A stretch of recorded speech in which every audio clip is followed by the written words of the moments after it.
खुलुमबाय, आं मदनि ब्रह्म। आंनि न'आ क'क्राझाराव। आं मोनसे अनलाइन प्लेटफर्माव मावनानै दङ।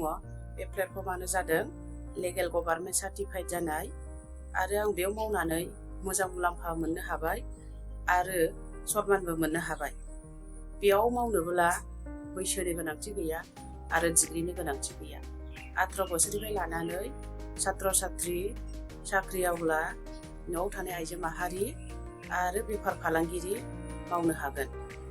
आरो बेखौ मावनोब्ला वाट्सएप, फेसबुक, इन्स्टाग्राम रोंबानो जागोन। आजिखालिथ' रावबो रोङै गैखालाना। आरो सोरबाफोर मावनो गोसो दङब्ला आंनि बे स्क्रिनाव होनाय नाम्बार वाट्सएप नाम्बाराव कन्टेक्ट खालामनो हागोन। आं जेब्लायबो नोंथांमोनखौ हेफाजाब होलांनो राजि। गोजोन्थों।